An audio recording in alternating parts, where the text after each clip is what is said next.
Asian games में भारत का स्वर्णिम सफर जारी। 8वें दिन जीते 3 गोल्ड, 5 सिल्वर, 3 ब्रॉन्ज।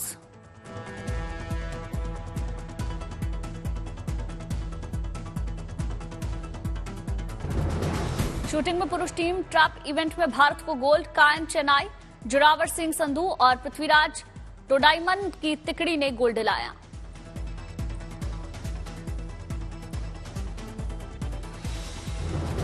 निशानेबाजी में महिला ट्रैप टीम इवेंट में भारत को सिल्वर। राजेश्वरी कुमारी, मनीषा कीर और प्रीति रजक की तिकड़ी ने सिल्वर जीता।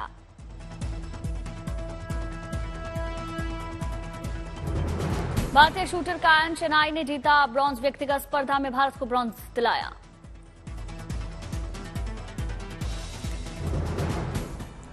एशियाड में गोल्फ के मोर्चे से भारत के लिए शानदार खबर। गोल्फर अदिति अशोक ने सिल्वर दिलाया।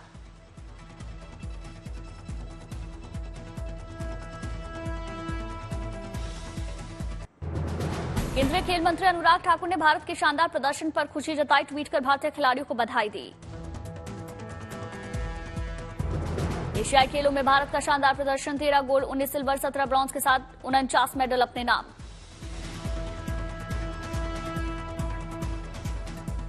एशियन गेम्स में बॉक्सिंग रिंग से भी आई गुड न्यूज। महिला बॉक्सर परवीन ने 57 किलो वेट कैटेगरी में उज्बेकिस्तान की बॉक्सर को हराकर सेमीफाइनल में अपनी जगह बताई। अमलान बोरगोहेन पुरुष 200 मीटर दौड़ के सेमीफाइनल में पहुंचे। देश के सबसे तेज पुरुष धावक असम के अमलान के नाम अभी पुरुष 100 मीटर और 200 मीटर दोनों राष्ट्रीय रिकॉर्ड हैं।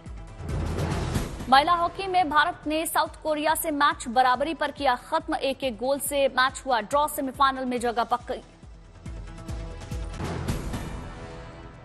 शॉटपुट में भारत को पहला गोल। तेजिंदर सिंह तूर ने 20.36 मीटर का गोला फेंका। दूसरी बार शॉटपुट में बने चैंपियन तेजिंदर।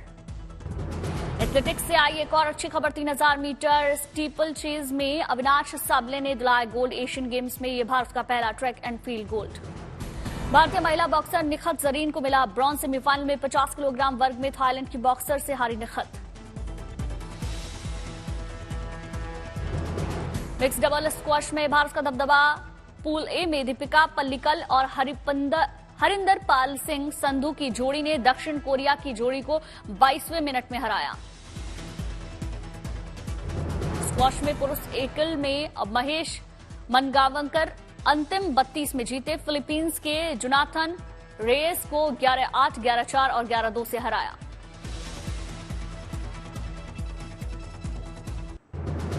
प्रधानमंत्री नरेंद्र मोदी ने तेलंगाना में बीजेपी का चुनावी बिगुल फूका। विधानसभा चुनाव से पहले तेलंगाना को दी 13,500 करोड़ के प्रोजेक्ट्स की सौगात।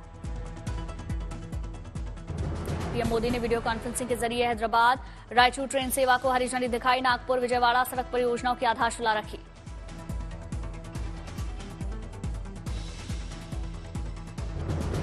भारतमाला परियोजना के तहत विकसित हैदराबाद विशाखापट्टनम सड़क परियोजना का लोकार्पण किया। प्रमुख तेल और गैस पाइपलाइन परियोजना की आधारशिला रखी। राष्ट्र को समर्पित की। पीएम मोदी ने महबूबनगर में राष्ट्रीय हल्दी बोर्ड की स्थापना की घोषणा की। आदिवासी देवियां समक्का सरक्का के नाम होगी देश की पहली सेंट्रल ट्राइबल यूनिवर्सिटी। तेलंगाना के महबूबनगर में कई तरह के प्रोजेक्ट्स की प्रदर्शनी लगाई गई। प्रधानमंत्री मोदी ने विकास कार्यों की प्रदर्शनी देखी।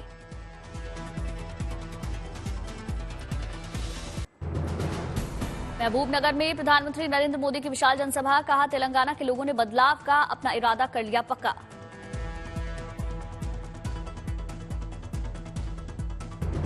तेलंगाना सरकार पर बरसे प्रधानमंत्री मोदी। कहा तेलंगाना में पारदर्शी और ईमानदार सरकार चाहिए। तेलंगाना के लोगों को बीजेपी की सरकार चाहिए। 3 अक्टूबर को प्रधानमंत्री मोदी फिर करेंगे तेलंगाना का दौरा। निजामाबाद में कई विकास परियोजनाओं का शिलान्यास करेंगे। चुनावी रैली को भी संबोधित करेंगे पीएम। महबूबनगर में चुनावी रैली से पहले प्रधानमंत्री मोदी ने किया भव्य रोड शो। महिलाओं ने गीतों और नृत्यों से किया पीएम का स्वागत।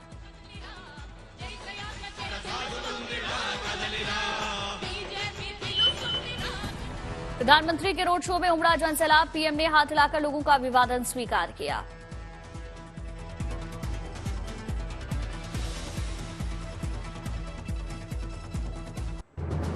गांधी जयंती से पहले आज देश भर में चलाया गया स्वच्छता अभियान। प्रधानमंत्री नरेंद्र मोदी ने स्वच्छता के लिए 1 घंटे के श्रमदान की अपील की। पीएम मोदी ने हरियाणा में किया श्रमदान। रेसलर अंकित बयनपुरिया के साथ बनाया वीडियो। पीएम मोदी ने रेसलर अंकित बयनपुरिया से हेल्थ से जुड़ी बातों पर चर्चा की। पूछा, फिजिकल एक्टिविटी के लिए कितना वक्त देते हैं? फिजिकल एक्टिविटी के लिए कितना समय देते हैं? और दिन में 4 से 5 घंटे। आपको भी देख के थोड़ा सा मोटिवेट होते हैं कि आप भी इतनी एक्सरसाइज करते हो।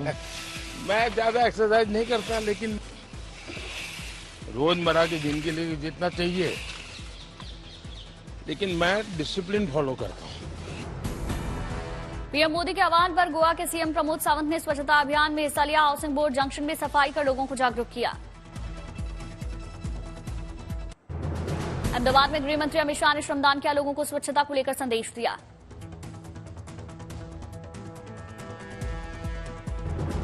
दिल्ली में जेपी नड्डा ने डॉक्टर अंबेडकर की प्रतिमा पर पुष्पांजलि के साथ स्वच्छता अभियान की शुरुआत की। केंद्रीय मंत्री मीनाक्षी लेखी भी साथ में मौजूद रहीं।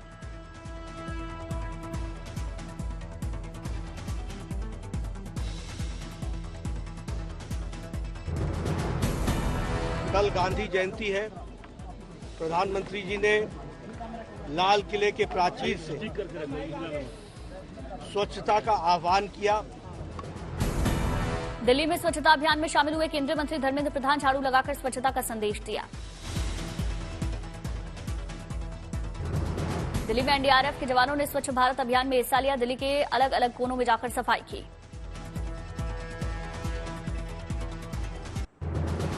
पटना में बीजेपी नेता रविशंकर प्रसाद ने स्वच्छता अभियान में शामिल हुए लोगों के साथ मिलकर सफाई की।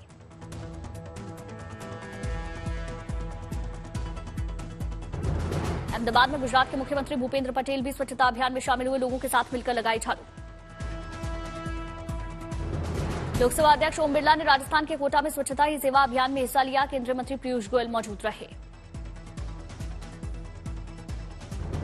बारामती में डिप्टी सीएम अजित पवार ने स्वच्छता ही सेवा अभियान के तहत श्रमदान किया। पत्नी सुनेत्रा पवार भी साथ में मौजूद रही।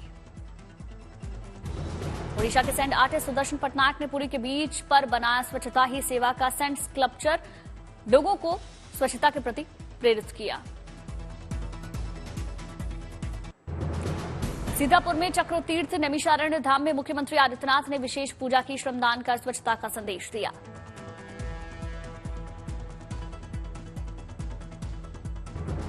लखनऊ में बीजेपी प्रदेश अध्यक्ष भूपेंद्र सिंह चौधरी ने स्वच्छता अभियान में हिस्सा लिया। कहा, हमारी पार्टी हर रचनात्मक काम में शामिल होती है। मुंबई में भी स्वच्छता अभियान में शामिल हुए लोग। दादर बीच पर सफाई की गई।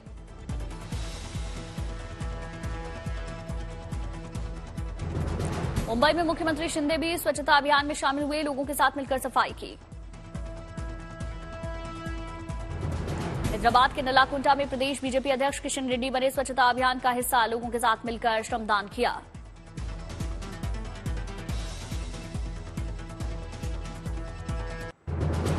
दिल्ली में केंद्रीय मंत्री जितेंद्र सिंह ने स्वच्छता अभियान में श्रमदान किया। लोगों को सफाई का संदेश दिया।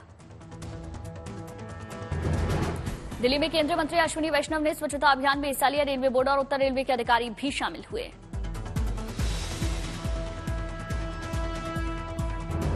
पश्चिम बंगाल के सिलीगुड़ी में स्वच्छता अभियान कार्यक्रम में शामिल हुए केंद्रीय मंत्री स्मृति ईरानी लोगों को स्वच्छता का संदेश दिया। केंद्रीय राज्य मंत्री राजीव चंद्रशेखर ने सफदरगंज रेलवे स्टेशन पर सफाई अभियान चलाया। रेलवे ट्रैक पर चलाई झाड़ू। केंद्रीय मंत्री अनुराग ठाकुर ने यूपी के हमीरपुर में स्वच्छता अभियान कार्यक्रम में हिस्सा लिया। लोगों को स्वच्छता का संदेश दिया।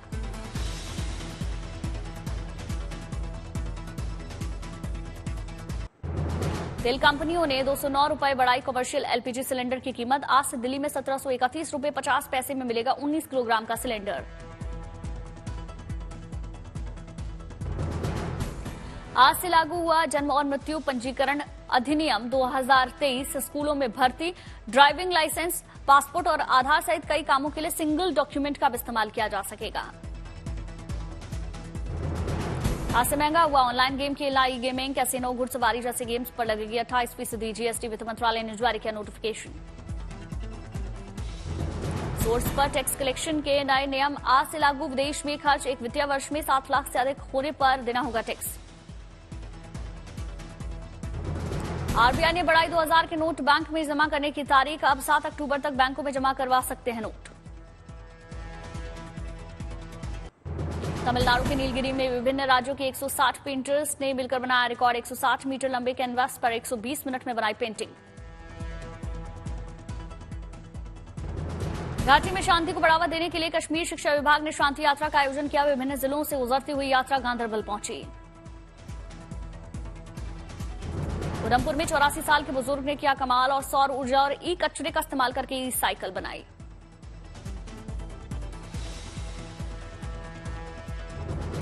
केरल के त्रिशूर के रहने वाले इंजीनियरिंग के 2 छात्रों ने किया कमाल।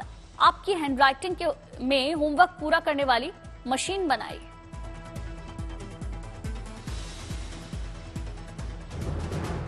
झारखंड के गिरिडीह में नदी में आई बाढ़ के बीच फंसी 2 छात्राएं। सीआरपीएफ की रेस्क्यू टीम ने बचाई जान।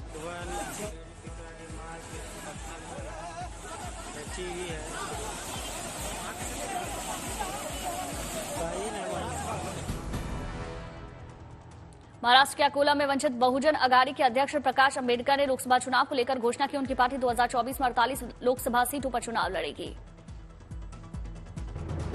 बंगाल की रिक्शा पर बिहार के किशनगंज में लगी रोक। जिला प्रशासन ने कहा त्योहारों को देखते हुए लिया गया फैसला।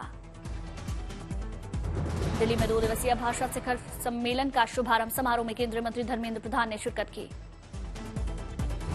गुवाहाटी में असम और मेघालय के बीच मुख्यमंत्री स्तर की बैठक। सीमा विवाद सुलझाने को लेकर हुई चर्चा।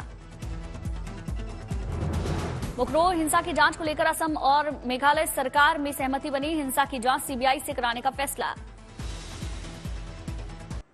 पीएम मोदी ने पूर्व राष्ट्रपति रामनाथ कोविंद को जन्मदिन की बधाई दी। उनकी अच्छी सेहत के लिए प्रार्थना की। गृहमंत्री अमित शाह ने ट्वीट करके पूर्व राष्ट्रपति रामनाथ कोविंद को बधाई दी। लिखा, आपका समर्पण हम सभी को प्रेरित करता है। राजस्थान के करौली में मेधावी छात्राओं को कालीबाई भील और देवनारायण योजना के तहत दी गई स्कूटी। छात्राओं के चेहरे खिल उठे। जम्मू कश्मीर के कठुआ में 2 दिवसीय विज्ञान प्रदर्शनी का आयोजन केंद्रीय मंत्री जितेंद्र सिंह ने उद्घाटन किया। रांची में दुर्गा पूजा की तैयारियां तेज। देवलोक के थीम पर बनाया जा रहा पंडाल। प्रयागराज में एक शख्स का अनोखा गांधी प्रेम। बापू की याद में अपने घर को ही महात्मा गांधी का संग्रहालय में उन्होंने तब्दील किया। बिहार के गया में पितृपक्ष में श्रद्धालुओं ने पवित्र नदी में लगाई डुबकी। पूर्वजों के लिए भी विशेष पूजा आराधना की। गुजरात के नवसारी में दिव्यांग बच्चे बन रहे आत्मनिर्भर। प्रिंटिंग प्रेस और हैंडलूम से कमाकर अपने परिवार की कर रहे मदद। क्रिकेट विश्व कप को लेकर फैंस में बेकरारी। बच्चों ने चेहरे को पेंट करके टीम इंडिया को शुभकामनाएं दी। मोबाइल चोरों के खिलाफ रायबरेली पुलिस की बड़ी कामयाबी। 101 चोरी और खोए हुए मोबाइल बरामद किए। इस बार कम सताएगा जाड़ा। शीतलहर का कम रहेगा असर। मौसम विभाग की यह भविष्यवाणी। EI नीनो के कारण इस बार सर्दी कम पड़ने के आसार। मौसम विभाग का पूर्वानुमान। वसंत तक जारी रहेगा EI नीनो का असर।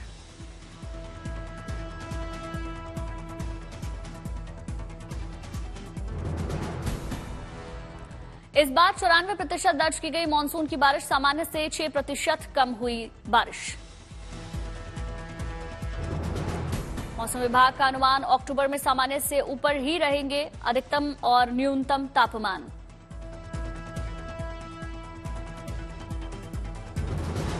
दिल्ली में पिछले 6 साल के मुकाबले इस साल सबसे साफ रही हवा। जनवरी से सितंबर तक दिल्ली में हवा की गुणवत्ता रही सबसे अच्छी।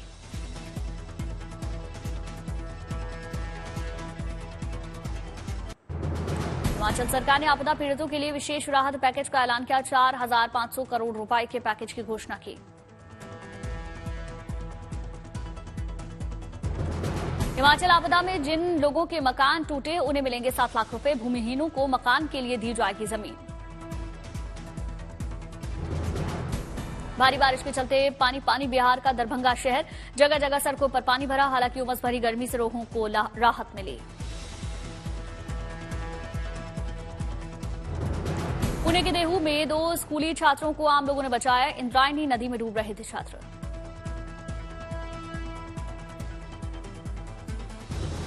झारखंड के खूंटी और रांची में जमकर हुई बारिश, बंगाल की खाड़ी में बने निम्न दबाव का असर, हाईवे पर भी भरा पानी।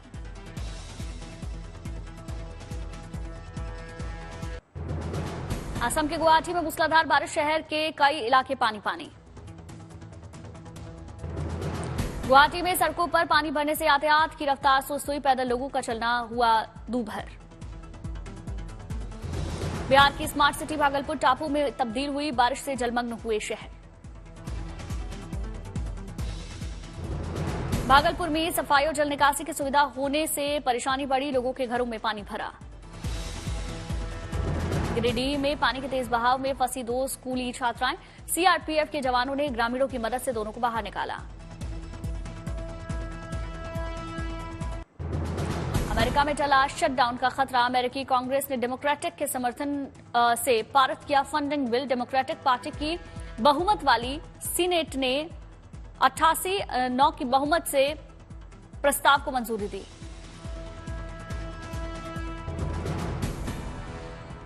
अमेरिका में अमोनिया ले जा रहे ट्रक के दुर्घटनाग्रस्त होने से 2 बच्चों समेत 5 की मौत हो गई, 5 अन्य गंभीर रूप से जिनका इलाज जारी।